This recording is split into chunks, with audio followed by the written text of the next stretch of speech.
मित्रों, मैं मानिक चंद्र झा, आपका गाइड, आपका मित्र, आपका दोस्त।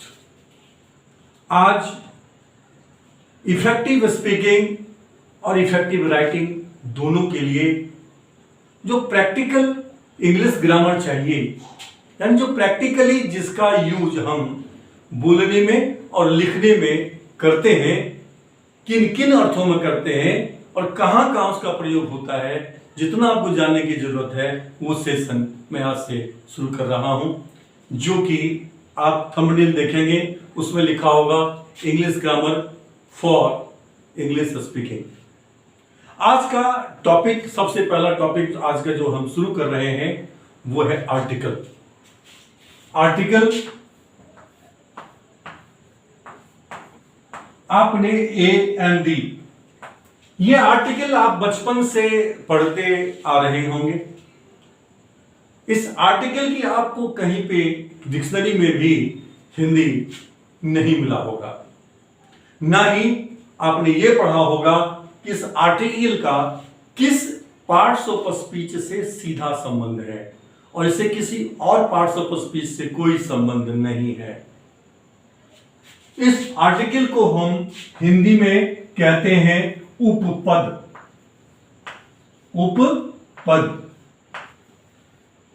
उपपद का अर्थ है जैसे सह अध्यापक, सह प्राध्यापक, सह मतलब assistant, assistant teacher, assistant manager, assistant any designation.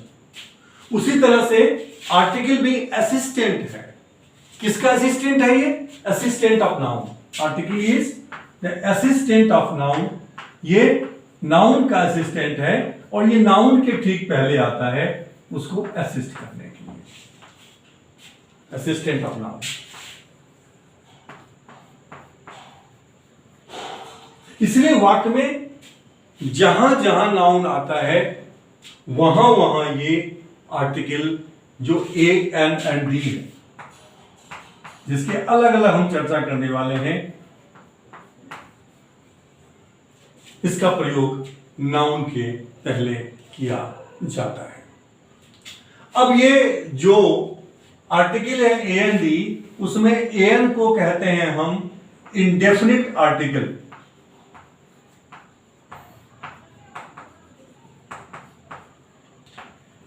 And definite article and definite noun के पहले आता है। अब इंडेफिनिट नाउन क्या है वो भी हम चर्चा करेंगे।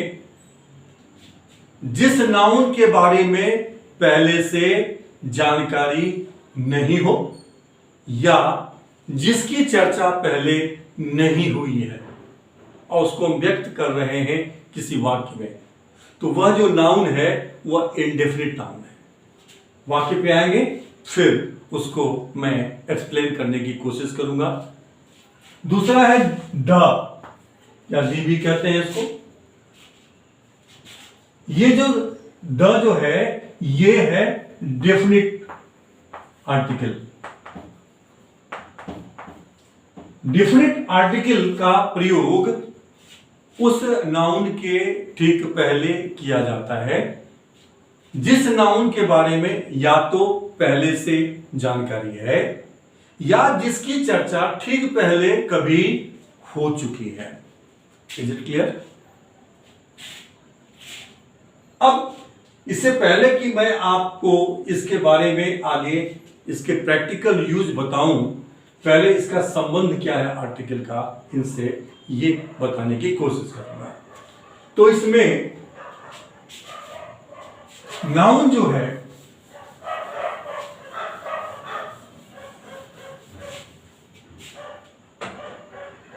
नाउन दो तरह के होते हैं। एक वो नाउन होते हैं जो कि काउंटेबल है, यानी जिसकी संख्या को हम गिन सकते हैं। हमारे इर्द गिर्द जितने भी व्यक्ति, वस्तु या स्थान है जो दिखाई पड़ते हैं, most of the things around us, most of the places around us, most of the people around us, they are all countable nouns. अब ये काउंटेबल नाउन्स जो है ये कौन कौन है? किस किस को गिन सकते हैं? इसमें दो नाउन आता है, एक है कॉमन नाउन। कॉमन नाउन का मतलब क्या होता है?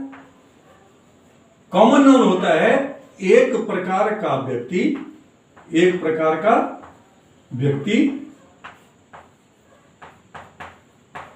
या एक प्रकार का स्थान, एक प्रकार का स्थान या एक प्रकार का वस्तु, एक प्रकार की वस्तु।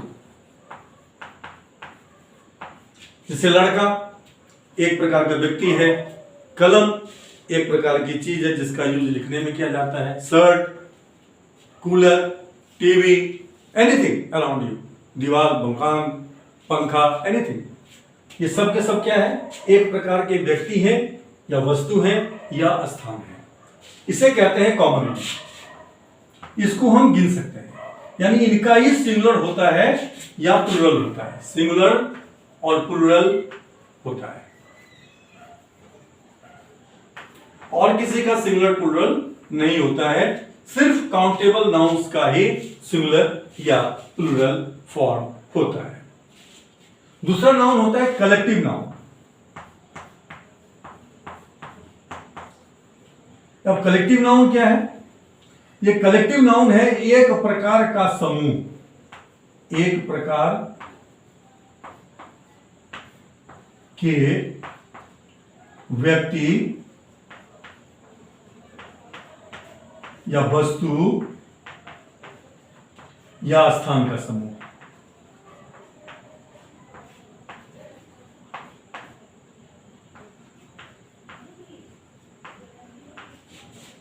जैसे क्रिकेट टीम है, अब गिन सकते हैं कि कितने क्रिकेट टीम खेल रही है।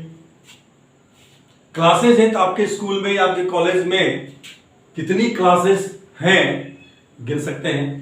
तो जो भी ऐसा समूह किसी एक प्रकार के व्यक्ति का हो या एक प्रकार के वस्तु का हो या एक प्रकार के स्थान का हो, उसे हम कहते हैं कलेक्टिव नाउन, और इसको भी हम गिन सकते हैं, यानी इसका सिंगुलर और प्लुरल दोनों फॉर्म होता है। और कॉमन नाउन का भी सिंगुलर और प्लुरल फॉर्म दोनों होता है। उसके बाद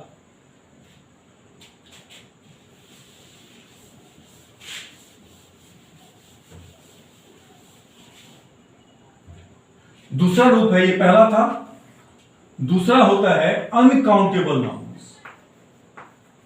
अनकाउंटेबल नाउन्स, अनकाउंटेबल जो नाउन्स हैं ये कौन कौन से हैं? इस अनकाउंटेबल नाउन में है प्रॉपर नाउन। प्रॉपर नाउन क्या है? वो खास नाम जो किसी व्यक्ति को या वस्तु को या स्थान को भीड़ से अलग कर दे। अगर 50 लड़कों का जमावड़ा है कहीं पे और उसमें कहा जाए अभिमन्यु, किसी लड़के का नाम अभिमन्यु है, अभिमन्यु कम हियर, तो उस 50 में से सिर्फ वही लड़का उससे अलग हो जाएगा, आएगा जिसका नाम अभिमन्यु है। यानी वह खास नाम, ये सिंपल भाषा में आपको याद रखने के लिए मैं इस तरह से आपको मैं परिभाषित कर रहा हूं। तो व्यक्ति का नाम हो सकता है, वस्तु का नाम हो सकता है, स्थान का नाम हो सकता है। तो वह नाम जो भीड़ से अलग कर दे उसे कहते हैं प्रॉपर नाउन या व्यक्तिवाचक संज्ञा। और ये कैपिटल लेटर से शुरू होती है, कहीं भी आए ये वाक्य में ये कैपिटल लेटर, यानी बड़े जो अल्फाबेट है, बड़ी होती है, वो कैपिटल लेटर से शुरू होते हैं। इनको इनकी एक विशेष पहचान है, विशेष फैसिलिटी है। चाहे वाक्य में जहां भी आए, ये जो नाम है नाउन, ये नेम, ये प्रॉपर नेम, वो कैपिटल लेटर से शुरू होता है।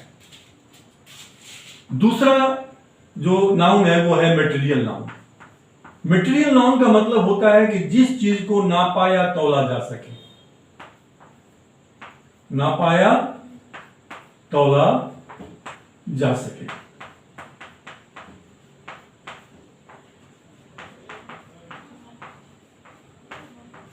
ठीक है। अब किस चीज को नापा या तोला जाता है? गेहूं को नापा जाता है, जमीन को नापा जाता है, घी को नापा जाता है, चावल को नापा जाता है, दाल को मापा जाता है, दूध को मापा जाता है। जिस चीज की भी माप या तौल होती है उस चीज के नाम को हम मटेरियल नाउन कहते हैं, और ये अनकाउंटेबल है। कभी मम्मी ये नहीं कहती कि जाओ दुकान से 1000 चावल ले आओ। वो लाने के लिए बोलेगी तो ये कहेगी कि 1 किलो चावल ले आओ, या 5 किलो ले आओ, या 25 किलो ले आओ। ये नहीं कहेगी जाओ 2 दूध ले आओ। ये काउंटेबल नहीं है, इसे नहीं गिना जाता है। प्रॉपर नाउन को भी नहीं गिना जाता है। कोई कहेगा भाई ये बताओ तुम्हारे इलाके में कितने मोहन हैं, तो जो सुनने वाला व्यक्ति है, जो आपके प्रश्न को सुन रहा है, अगर आपको पहले से नहीं जानता है तो मन ही मन कहेगा कि शायद ये आदमी पागल है। पूछ रहा है बताओ इस इलाके में कितने मोहन हैं। That question will look to be absurd. क्यों? Because proper noun is uncountable. चावल को गिन के क्यों नहीं मंगाते हैं? क्योंकि मटेरियल नाउन है। Material noun is not counted. और तीसरा होता है एब्स्ट्रैक्ट नाउन। एब्स्ट्रैक्ट नाउन का मतलब होता है कोई भी चीज जिसको ना हम देख सकते हैं ना हम छू सकते हैं, लेकिन अनुभव करते हैं, उसके भाव गुणधर्म से उसको हम अनुभव करते हैं। जैसे कि काइंडनेस, दयालुता,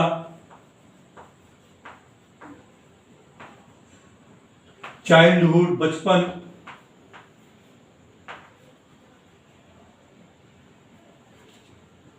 हैंड, उसके बाद है यहाँ पे क्रूएलिटी, निर्दयता वगैरह वगैरह है जो आप जानते हैं बनाना। ये एब्स्ट्रैक्ट नाउन जो है वह भी अनकाउंटेबल है, यानी उससे गिना नहीं जाता है। बुढ़ापा, आप किसी से पूछेंगे तो बताना भैया तुम्हारे कॉलोनी में कितना बुढ़ापा है, तो ये अगर आप प्रश्न पूछेंगे तो ये क्वेश्चन ही एब्सर्ड हो जाएगा, इसका कोई मीनिंग नहीं है। वो व्यक्ति आपको अदरवाइज फील करेगा आपके बारे में, क्योंकि they are all uncountable nouns. So ये दो तरह के कैटेगरी है, uncountable nouns and countable nouns. अब इस कैटेगरी को जानने के बाद अब दो तरह के नाउन्स, इसको हम फिर दो भागों में बांटते हैं।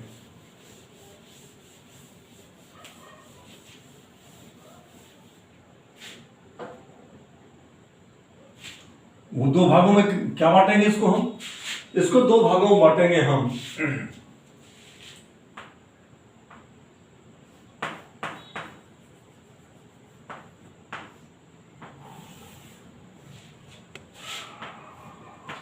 इंडेफिनिट नाउन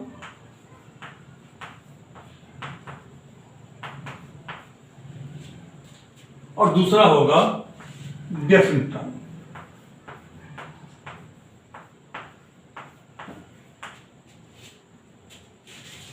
इंडेफिनिट नाउन वो नाउन है जिसके बारे में हम पहले से नहीं जानते या उसकी चर्चा ठीक पहले कभी हुई ही नहीं है। तो ये इंडेफिनिट नाउन कौन है? जिसके बारे में पूर्व जानकारी ना हो, जिसके बारे में पूर्व जानकारी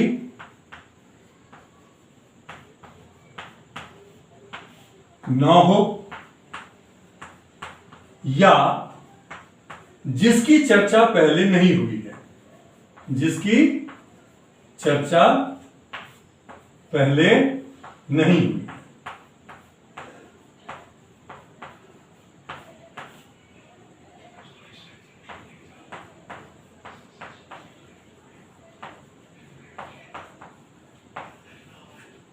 ठीक है, ये जो इंडेफिनिट नाउन है ये काउंटेबल भी हो सकता है और अनकाउंटेबल भी हो सकता है। और दूसरा वो नाउन है जिसके बारे में पहले से जानकारी है, पूर्व जानकारी हो,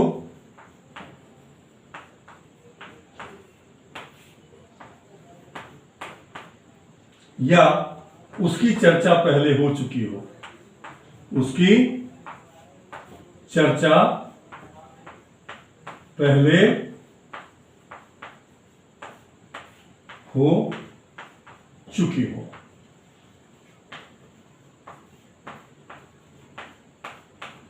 ये डिफिनिट नाउन भी काउंटेबल हो सकता है या अनकाउंटेबल भी हो सकता है, दोनों हो सकता है।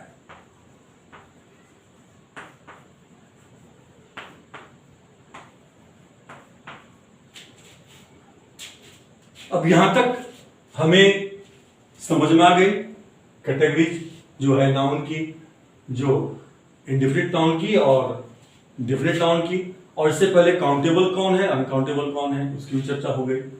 अब इसका संबंध क्या है आर्टिकल से, इस पर चर्चा करते हैं।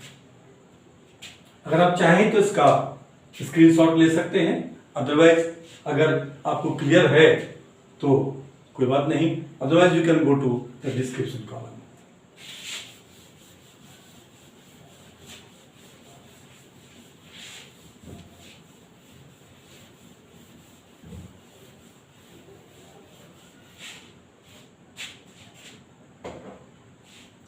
ध्यान हमें यह रखना है कि ए या पहला है इंडेफिनिट आर्टिकल, इंडेफिनिट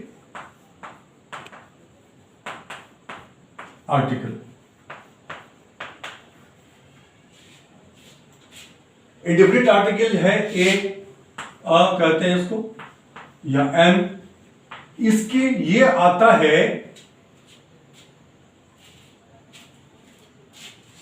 उस नाउन के पहले जो काउंटेबल हो और सिंगुलर नंबर हो, काउंटेबल सिंगुलर नंबर।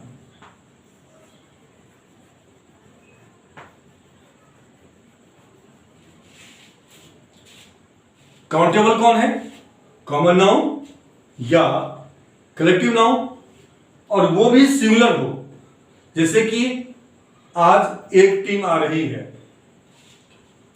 सो क्या हो जाएगा, ए टीम इज कमिंग टुडे, कोई एक टीम। इसका मतलब क्या होता है, इसका अर्थ आपको बताएंगे अभी हम, लेकिन ये ध्यान रखना है कि ये कभी भी आएगा तो किसी न किसी काउंटेबल सिंगुलर नाउन, कैसा noun, countable indefinite singular noun, sorry हाँ इंडिफिनिट, काउंटेबल इंडिफिनिट नाउन के ठीक पहले आएगा। और कोई भी काउंटेबल सिंगुलर नाउन जो इंडिफिनिट है उसके पहले ए या एन अगर नहीं आया तो वह सेंटेंस गलत हो जाएगा, बोलने में भी लिखने में भी। जैसे दिस इज सिंपल पेन ले सकते हैं, इसके पहले आर्टिकल आएगा ही आएगा। अगर ये कॉन्सोनेंट साउंड से शुरू होता है तो ये आएगा, और अगर ये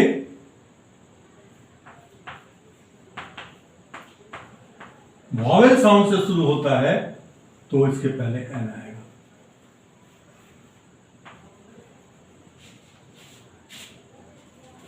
बिना, अगर वो काउंटेबल सिंगुलर नाउन है, इंडिफिनिट है, तो अगर ये ए या एन ये दोनों में से कोई एक आएगा, अगर नहीं आया तो वह सेंटेंस गलत हो जाएगा। क्यों? कि इंडिफिनिट आर्टिकल का काम ही यही है कि वाक्य में आकर के वो सूचना देता है कि सावधान, मेरे पीछे एक इंडिफिनिट सिंगुलर नाउन आ रहे हैं, क्योंकि वह असिस्टेंट है उसका। इसलिए अगर उसमें नहीं आएगा तो वो सेंटेंस गलत हो जाएगा। जैसे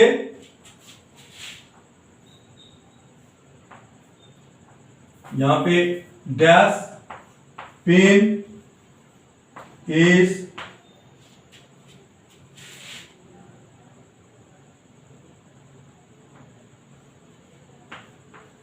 ब्लैक इन कलर,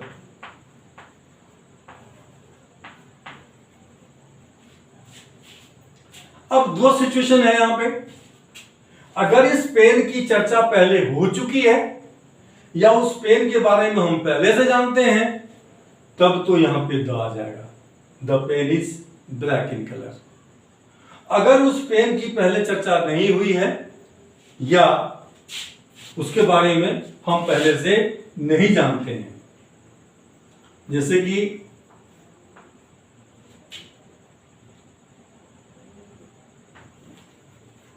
यहां लगाएंगे, a cat is pet animal, a pet animal.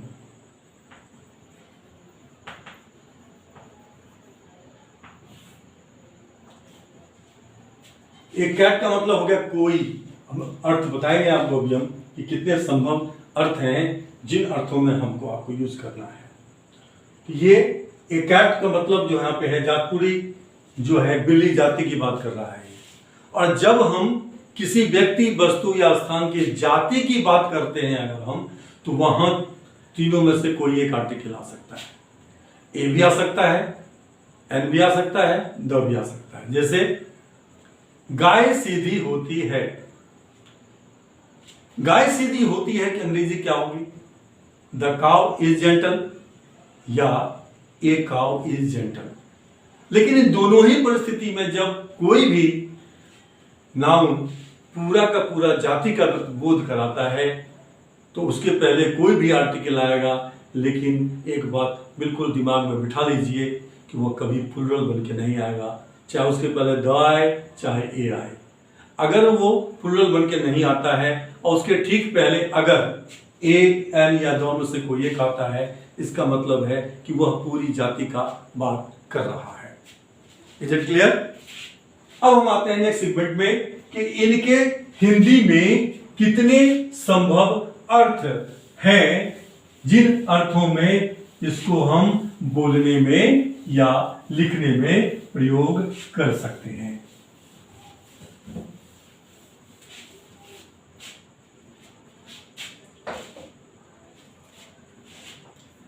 ए या एन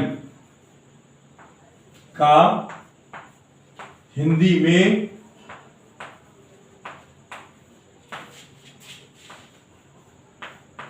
संभव अर्थ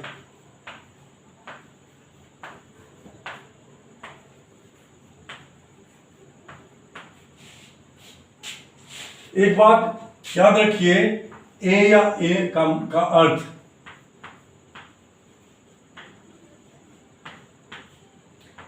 एक कभी नहीं होता है। ये एक क्या है? कोई एक, कोई एक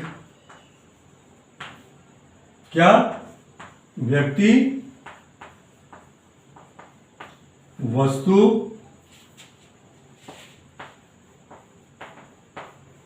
या स्थान। ये पहला ए एन का। दिस इज ए पेन,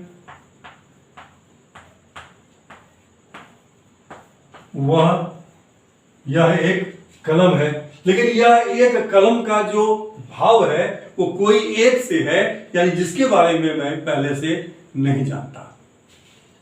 इसका मीनिंग एक नहीं होगा कभी भी। क्या मीनिंग होगा? उस एक के पीछे क्या छिपा हुआ है? कोई, यानी कि जिसके बारे में पहले से हम नहीं जानते, कोई एक बोलते हैं या एक बोलते हैं। लेकिन उस एक का अर्थ है कोई एक। Is it clear? दूसरा मीनिंग होता है ए या एन का किसी एक,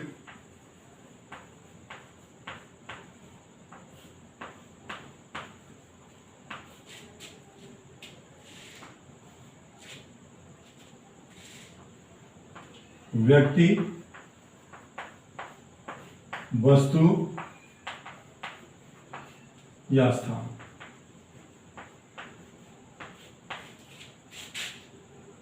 वह किसी एक गांव में रहती है। She lives in a village.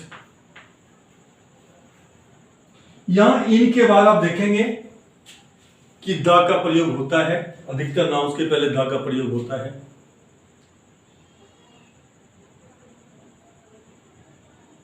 लेकिन यहां पे इनके बाद जो ए का प्रयोग हुआ स्थान के पहले, इसका मीनिंग है किसी एक। वह किसी गांव में रहती है।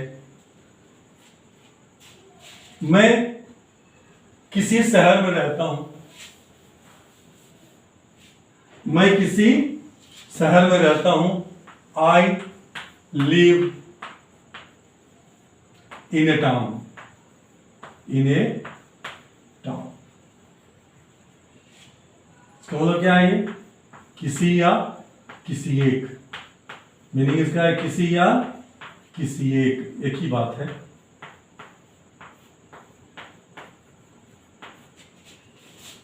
शहर में रहता हूं। पहला मीनिंग है कोई एक, दूसरा मीनिंग है किसी एक, तीसरा मीनिंग देखते हैं।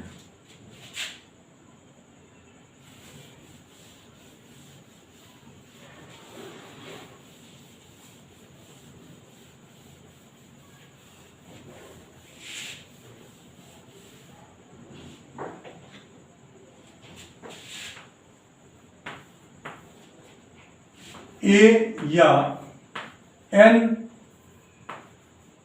जब किसी व्यक्ति के नाम के पहले आता है, प्रोपर नाम के पहले, व्यक्ति के नाम के पहले, नाम के पहले,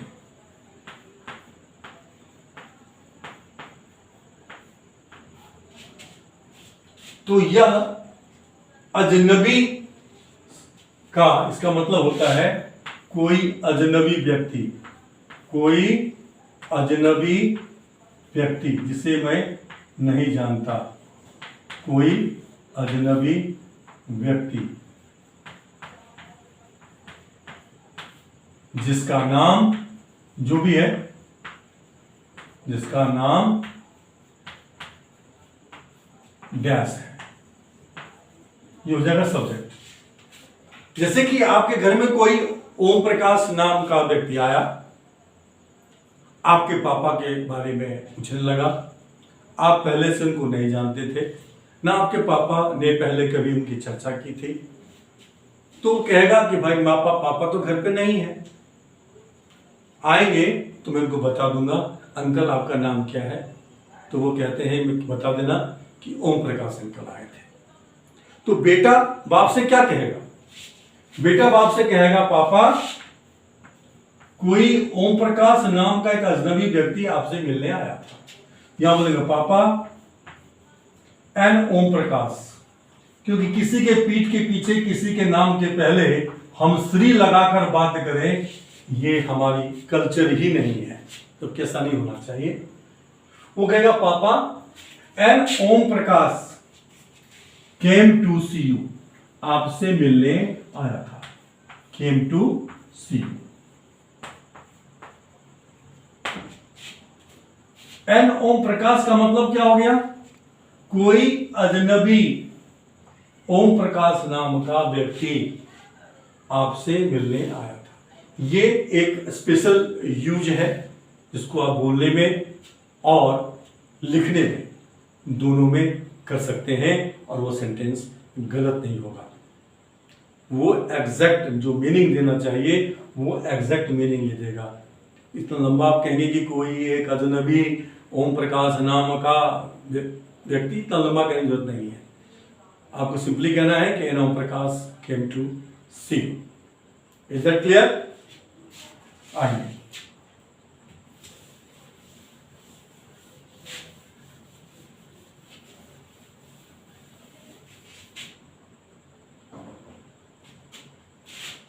चौथा इसका मीनिंग होता है ए या एन के साथ आए किलो, मीटर, लीटर, पाउंड, ग्राम, हेक्टेयर,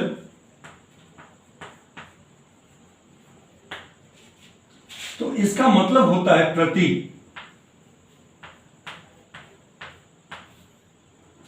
यह कार 10 किलोमीटर प्रति घंटा चलती है। This car runs 10 kilometres an hour, प्रति घंटा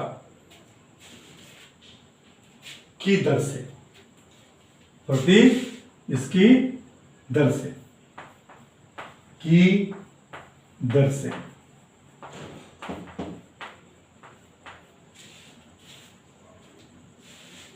प्रति किलोमीटर, प्रति किलोमीटर, जितना भी किलोमीटर है प्रति घंटा, पर आवर। पर आवर के एन आवर क्या क्या होता है?